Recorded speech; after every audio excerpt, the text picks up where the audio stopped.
Welcome back to Composition and its Allies. My name is Barney. I'm a classical composer, and this is a channel for composers as well as performers that are interested in composition. Today's video is going to be a little bit different. I want to focus on composition itself. It's been a very long time. It's maybe a year and a half. Mostly I've been focusing on orchestration and fugue, and then lately we've been going very strong on French harmony exercises. I know a lot of you are very interested, and I've been producing more stuff, which I'll talk about a little bit later. But today's video, I want to give some advice for those of you who want to become composers or trying to become composers. Maybe you don't have access to the main conservatories, you can't get into conservatories, or you just don't have access to them. So it's not going to be a very sexy video, shall we say, but it will be very direct and very sobering. Let's begin. The first thing I want to establish is the difference between écriture musicale and composition itself. So écriture musicale is what I really promote on this channel. It's what allowed me to do fugue without needing a teacher after struggling for 10 years, allowed me to reorchestrate my symphony. So écriture musicale is France's equivalent of music theory, but it's way beyond anything music theory could ever offer, and you're just learning to hear above and below. You're doing counterpoint.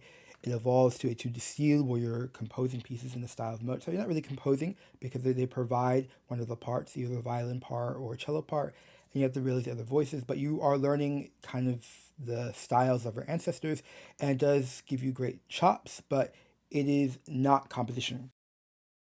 So the first thing I want to talk about is finding your original voice. So when you first start composing, it's going to sound very much like your influences. So if you have a very Baroque influence or you play a lot of Rachmaninoff is going to come out in your music. For me, I had a big minimalist influence. So John Adams, maybe some Steve Reich, Philip Glass, and this definitely came out in my music at first. There's nothing wrong with that. That's great, but we want to get to that point where we hear that unique sound that's just totally you, and we can't confuse it with anyone else, which honestly takes time. So once I started taking composition, it wasn't just a side thing I was doing in high school because I was at the conservatory.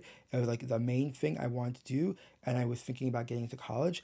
I started polluting my music. What do I mean by that? So I started feeling like my music had to be more complicated, had to be more respectable, couldn't just be rhythms and fun, it had to be serious and stuff like that.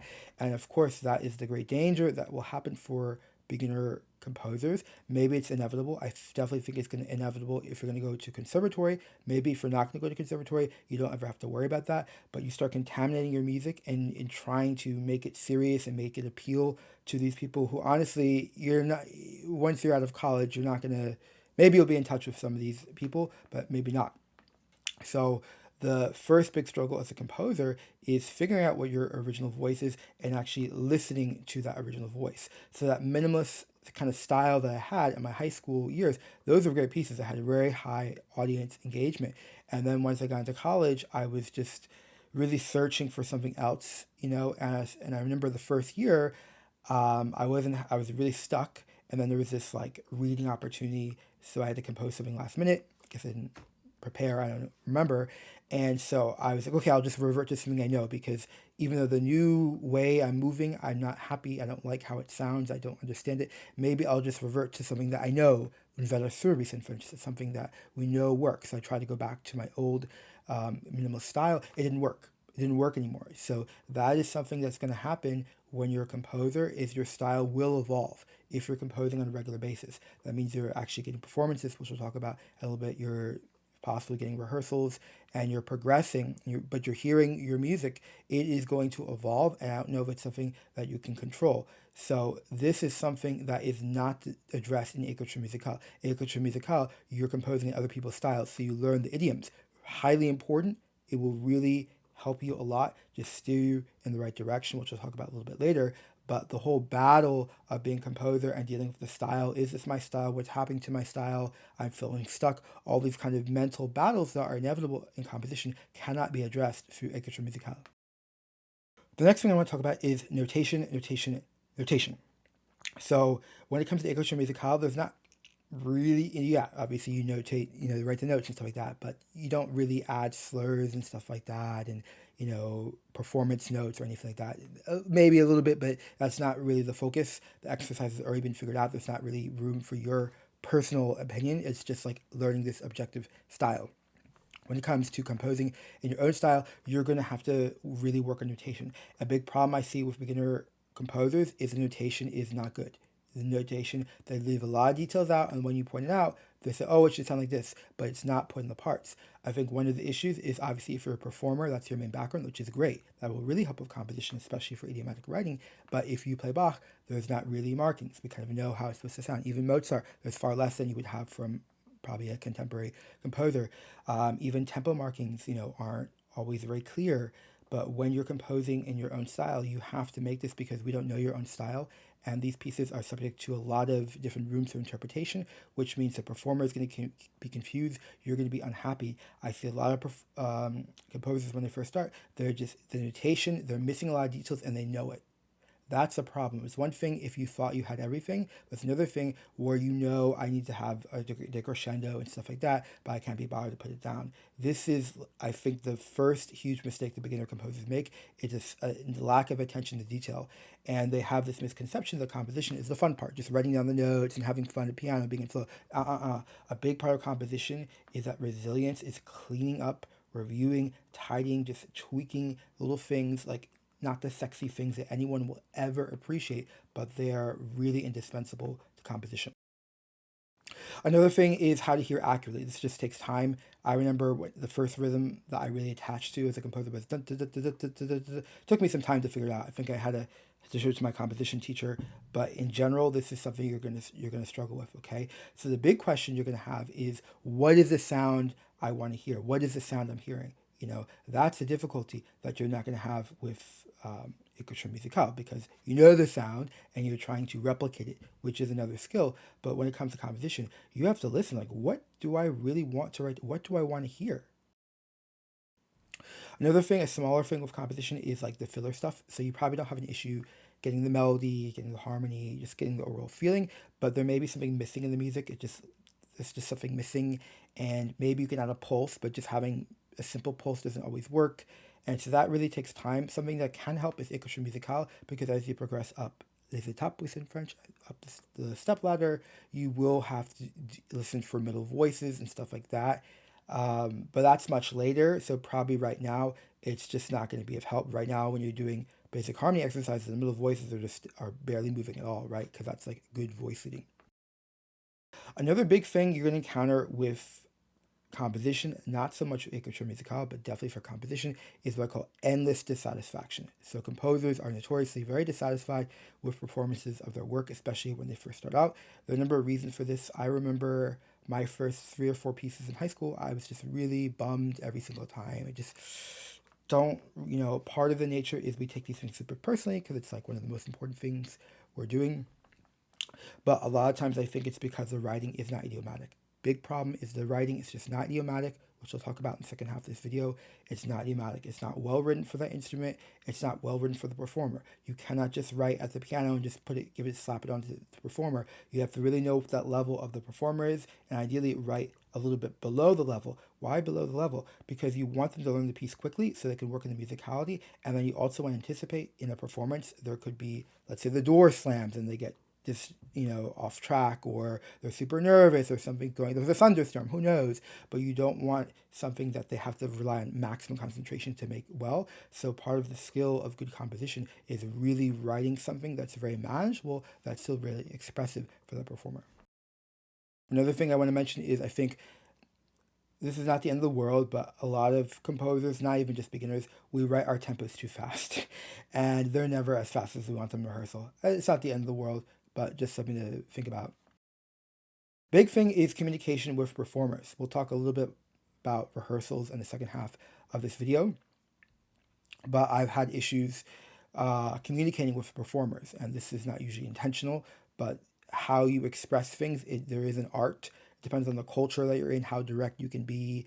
If something's out of tune, how do you address that? Maybe it can't be addressed. You also have to, for cibler, we said in French, you have to really see the level of the performer. Can they even implement the change they want? If they can't, or not in the moment, you don't want to stress them out unnecessarily. You're always going to have to be able to give like certain kind of constructive criticism. Like, they should obviously want to do a good job, but you are the expert. You know how the piece is supposed to sound. So you're going to have to also juggle like what do I need to say now and what I just have to hold my tongue. In general, I think composers can really micromanage rehearsals.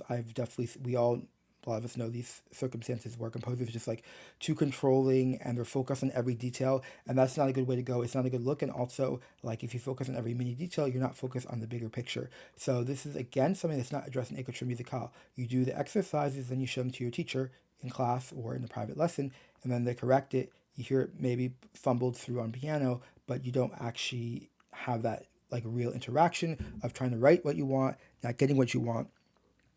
So this is another reason we have to start composing yesterday, okay? You cannot wait for Ecriture Musicale to kick in, which takes a very long time. You have to start composing immediately because all the things I'm bringing out to you are things you only get through composition. They're not just through Ecriture Musicale.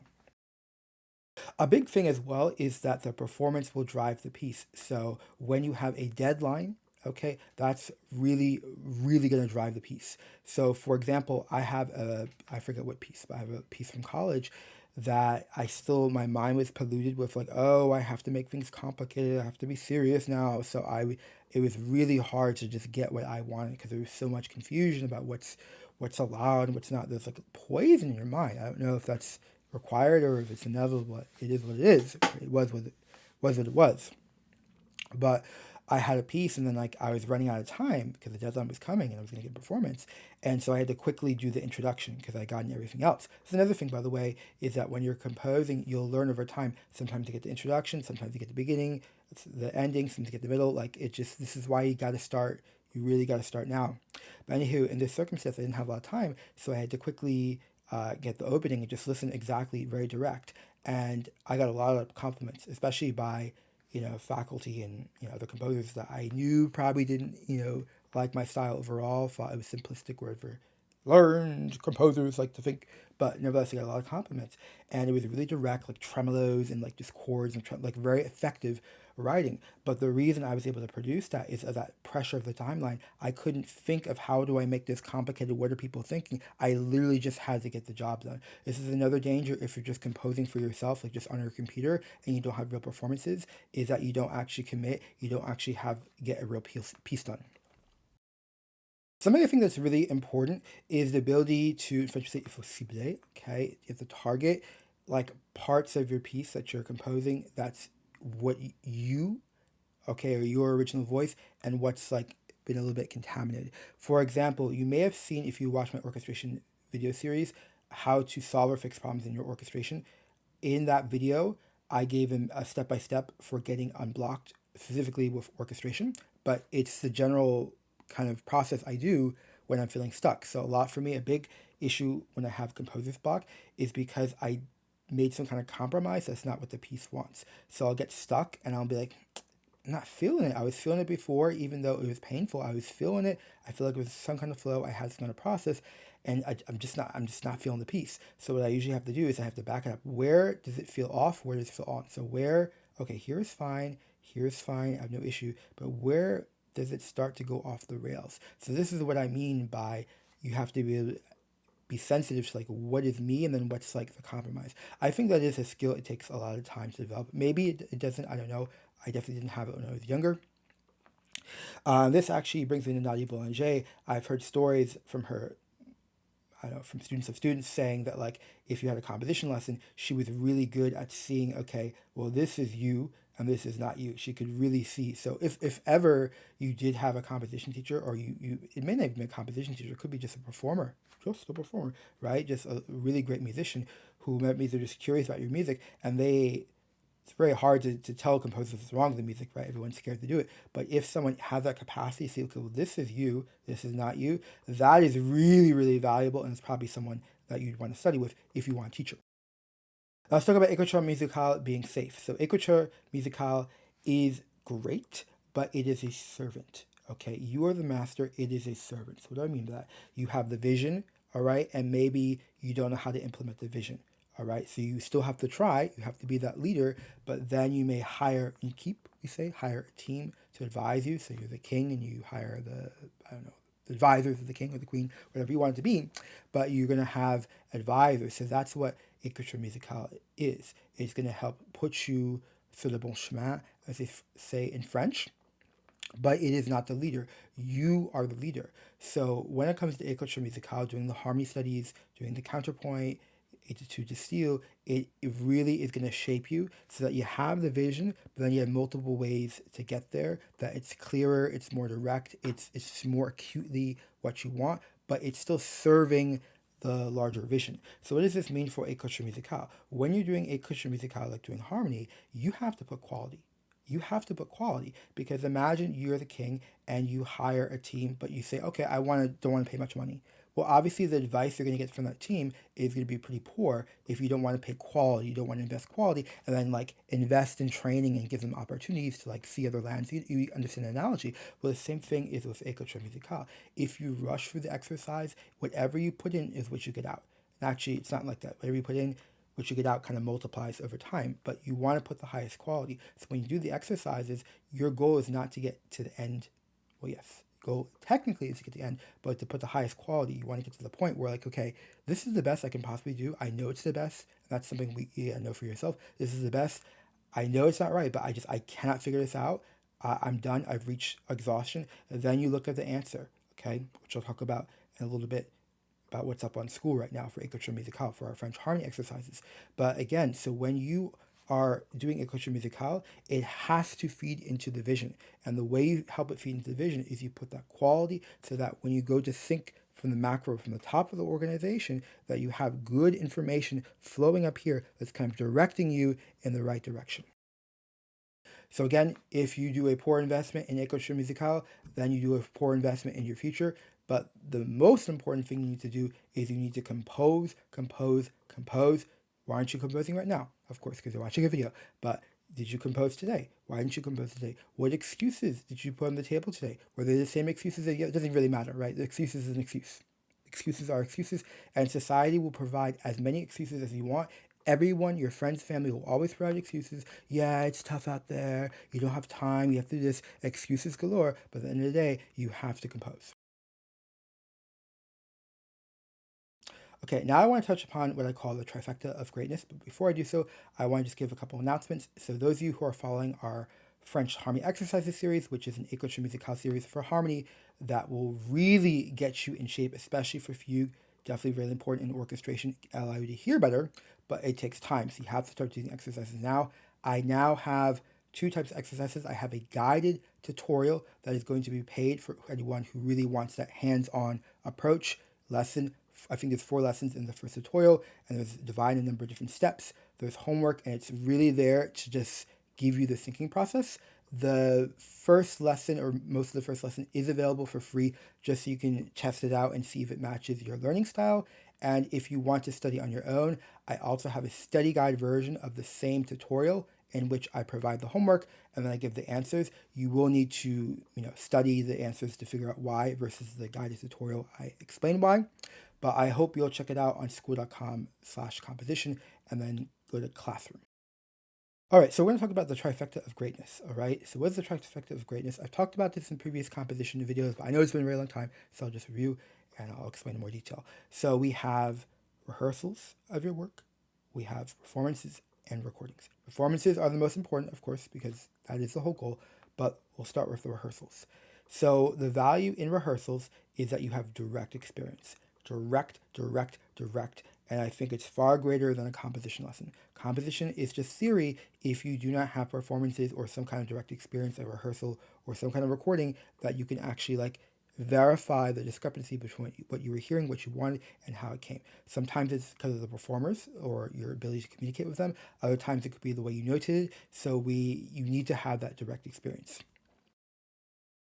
All right, so if you're able to have rehearsals, that's very luxurious, it's very awesome, and I really encourage you to participate in them, but don't get in the way, because that can be très gênant, we say in French, very much a turnoff if the composer is too involved in the process, but you're going to get a lot of direct knowledge. So first thing I say is running a rehearsal. If you have to run the rehearsal, which for me was the case when I was younger, especially in college or in high school, I had to organize it, and I kind of had to run it. I don't think I was that good at running a rehearsal. It's something I definitely could learn to use, maybe a conductor could train me on that. But you have to have some kind of agenda, what you want to accomplish, just like if you were to run a meeting.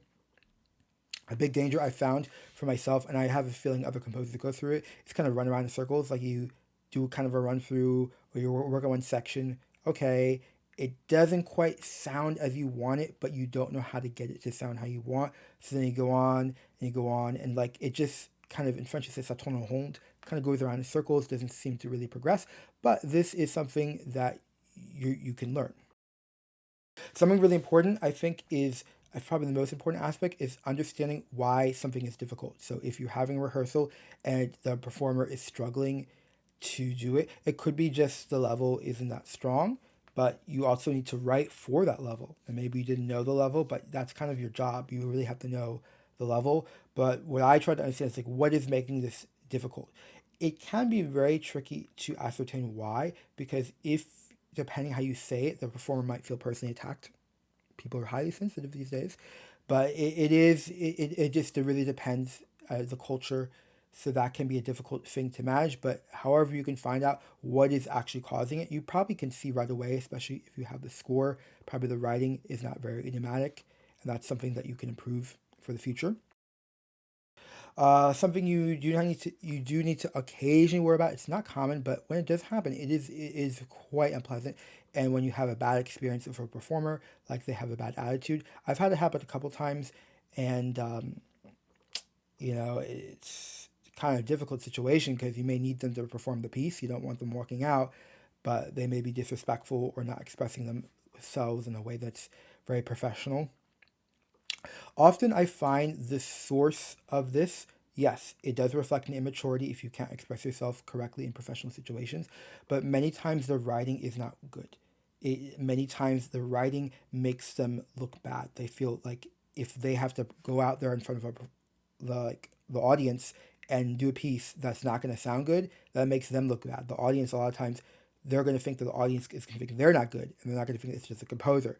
So a lot of times when I've seen performers get like nasty or have a bad experience with the composer, is because there's something really bad with the writing, really poor, the writing very awkward, or there could be the composer has this.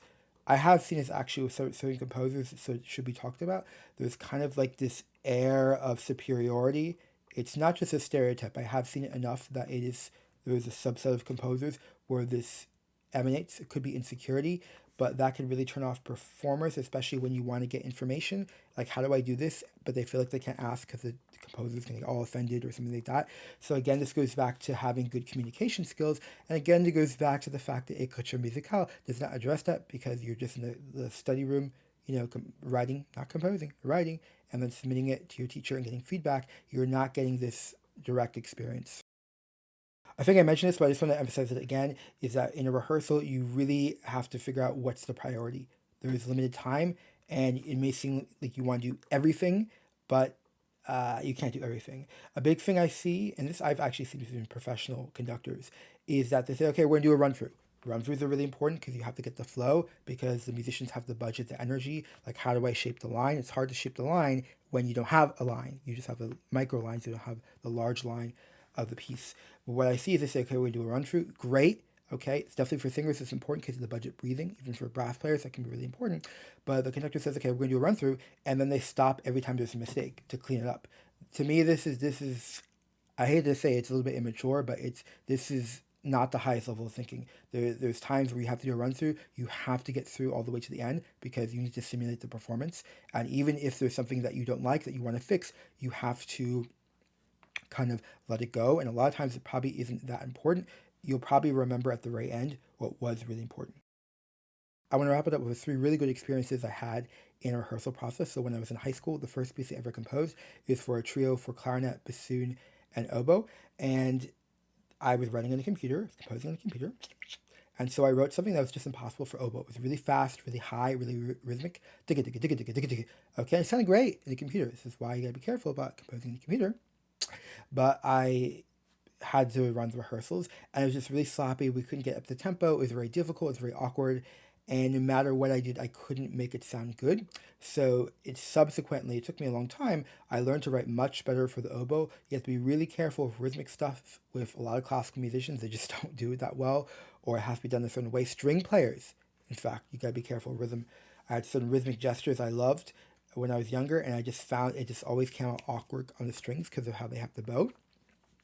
But nevertheless, even though my first piece, I wasn't happy with the piece, I didn't like how it sounded, I learned direct. Don't write that for oboe. Not that high, not that fast. If you can do fast, it's got to be a scale, not these quasi arpeggios. And even though it was a little bit painful, subsequently I improved my writing. So another thing you have to realize is that rehearsal time is very expensive. So if you have something that is because of poor writing, you're going to be using up a lot of rehearsal time. Another experience I had was in Paris. I wrote for these high-level amateurs for one of my pieces. It was two violinists and a flautist. And so already adapted the writing for them, so it was something they could manage, but still there was more I could have done. And the opening of the piece, I think it was in B flat minor, something a lot of flats.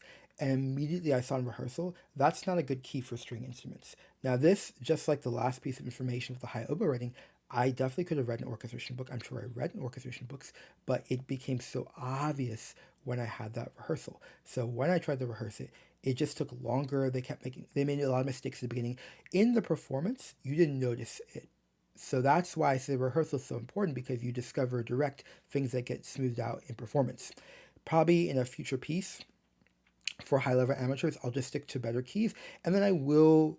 Another thing that you have to be careful though is, okay, let's say it's in B flat minor, and then you go to D major. Well, it doesn't matter which, what key you start in. You're still going to have the same chemin, in French, the same pathway. So it's not like you can avoid, highly flat key. You can't avoid keys forever, or maybe in your compositional process that would be factored in. But nevertheless, you probably want something a little bit simpler when you're in these other keys.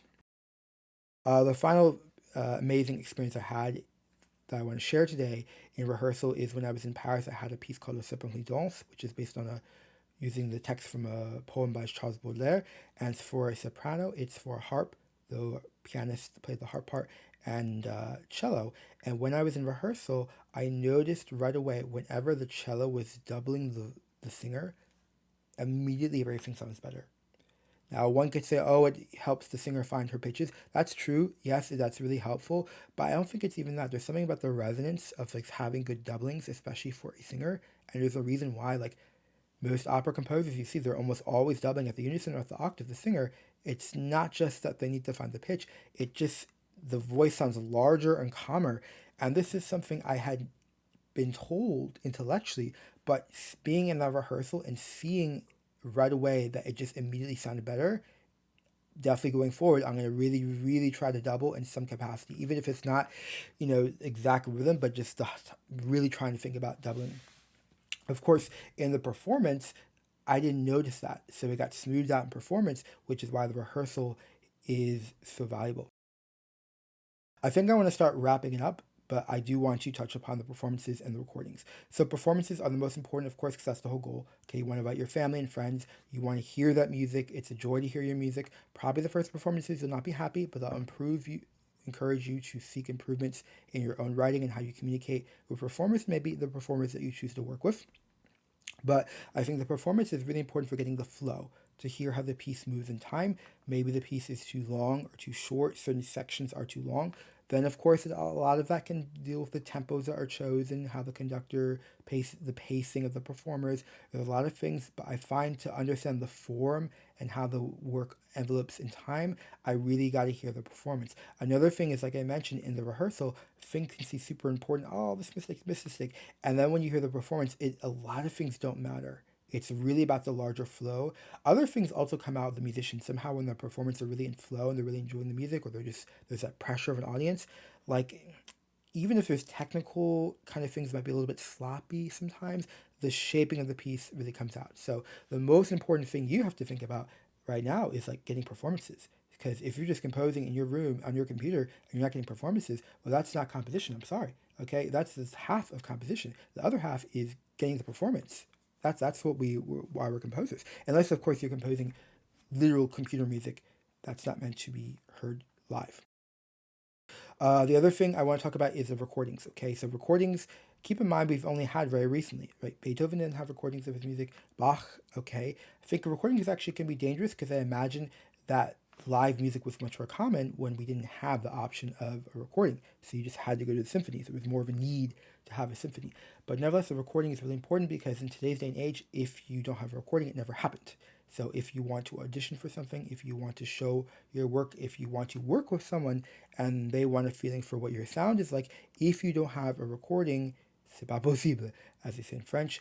Try to get what I found in terms of recordings, that the hall can do wonders. So even if your recording software isn't like super edgy and cutting edge, if the hall sounds good, then the recording will sound good. But if the hall is flat, it doesn't matter what you do, the recording just never sounds really good. That's all I want to share for now. If you have not composed it, you have to get started, figure out what the piece is, figure out the performer. You got to have a performer to the music. Don't just compose for yourself, because then you're going to get, unfortunately, composers get a little bit lazy on details when they're just composing for themselves. And make sure it's for someone else so that you see the discrepancy between how you envision the piece, how you noted it, and how it's performed. Also, those of you who want to pursue Ecriture Musicale, you got to keep up the composition, but check out school.com/composition. Thank you so much for watching. Have a good day.